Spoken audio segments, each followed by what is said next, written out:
So joining us now to help break all of this down, what happened in today's courtroom, Dante Mills, an experienced celebrity and entertainment attorney who represents A-listers. He's also a criminal defense attorney. Also with us, Jesse Weber, NewsNation legal contributor and anchor on the Law and Crime Network, which Dan founded. All right, I have to admit, I'm obsessed with this. I don't know why. I mean, there's plenty of other important things going on in the world, but when I'm bored, I will just stream this trial because it's so weird. As the nation is captivated by it. I tell you what, we held a poll on Law and Crime after today. Who do people believe was at fault? Guess who they said they think is at fault after everything they heard? Who?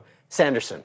So the majority of the viewers, I don't know if that's a microcosm of what the jury might be feeling, but the majority of the people watching feel that Sanderson wasn't believable. And I thought it was interesting because he hit all the notes, right? He was emotional at times. He explained the impact of this crash. He said, I am telling you the 100% truth. This is what happened. But there's something about his testimony that people don't believe. And on cross-examination, I got to tell you, he hit a lot of points that didn't make sense. There were so much inconsistencies in what he said. It didn't match up to what we heard from other testimonies. So I think it was a bad day for him. Yeah, and it all just feels like a movie watching it, Dante. And what I keep wondering is, if Gwyneth Paltrow wasn't telling the truth, why wouldn't she just pay this off? 300 grand is nothing for her. She's taking all this time to sit in court.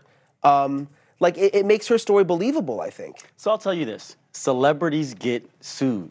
That's what happens. I represent a lot of them, and they come into my office, and the suits are unbelievable, and it happens all the time. People may run into them on a ski slope, and where a normal person, they would just go about their business. But you see, immediately after, he texted his daughters and said, I'm famous. Right. He wants to sue her to get famous. He wants to be famous. So sometimes celebrities take a stand and say, no, I didn't do anything wrong here. I'm not going to be bullied around because I'm a celebrity and they can say, well, just pay the money because you have it.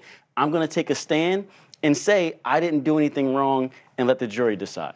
I don't think, Jesse, people realize that this happened 7 years ago. And that's a problem when you have an older 7 years. Yeah, and that's a problem because some of his statements aren't matching up to prior statements that he made in this litigation. Now, what's so interesting about the 7 years is he seemed to have trouble recalling certain details, but what he had a very vivid memory was of the event.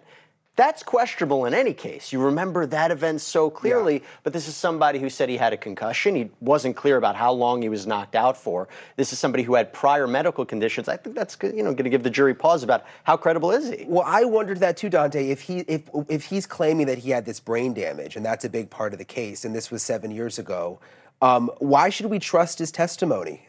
Well, that's the thing. He's saying he had brain damage. And this is, again, sometimes what you see is people gilding the lily. They try to expand what happened to them because they know there's a deep pocket on that other side. And if they magnify and maximize the injuries, they get more money. I think he's doing himself a disservice because the attorney from the beginning, his attorney has been talking him up and how he has complete memory loss, he can't socialize with people, all of this. And then he takes the stand, and at times he's personable. At times he remembers every single detail of what happened. So that causes pause in the jury. Are you lying to us? Are you exaggerating because you have this celebrity sitting here and you're hoping that you get a lot of her money?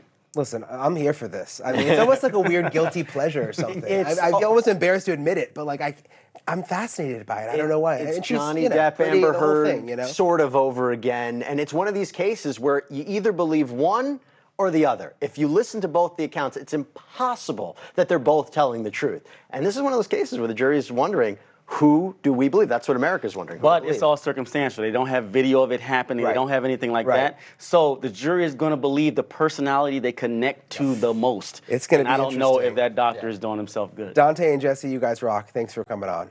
Thank you, Brian. Thank you for watching. Go to newsnationnow.com to find News Nation on your cable provider.